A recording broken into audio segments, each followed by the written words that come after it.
What a week it has been for the Habs. So 4 games in 6 nights. Let's get right to it.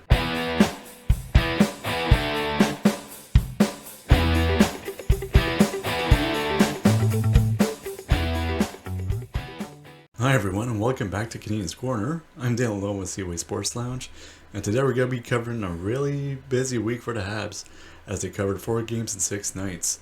So without further ado, let's hop into it. And I apologize for the delay. I was gone to Buffalo for the Bucks and Bills game, so that's why today I'm hoping to do a quick recap of the week that has been for the Habs. So we start off on the Monday night, where luckily the Habs did take a 3-1 victory over the Buffalo Sabres. Speaking of Buffalo, of course. But then the night after, unfortunately, it didn't turn out to be where the New Jersey Devils did end up taking that game 5-2. But then luckily on the Thursday night, the Habs did rebound at home, where they did take an overtime win over the Columbus Blue Jackets 4-3. And then on good old Saturday night, the Habs were just kept rolling and ended up getting a shootout win over the Winnipeg Jets 4-3. And then last night, unfortunately, they weren't tough against the defending Stanley Cup champions in the Vegas Golden Knights.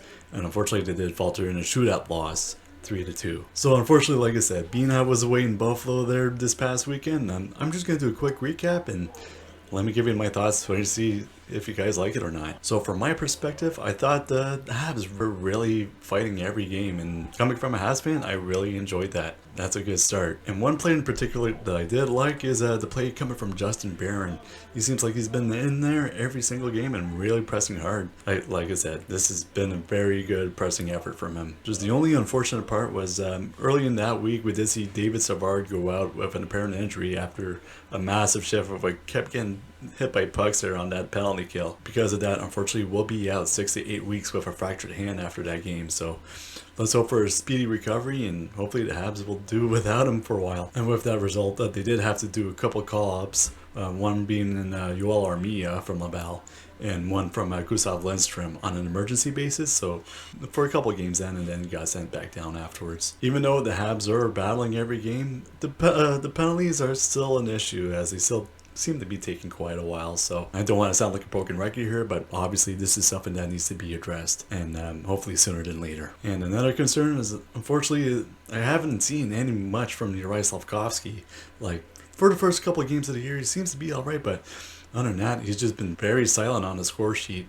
And perhaps it might be a good reason that he's missing playing for Kirby Dach, and they had that big chemistry together. So hope he does find that on that line with Josh Anderson and Alex Newhook. But overall, I'm very happy with the Habs play so far to this season.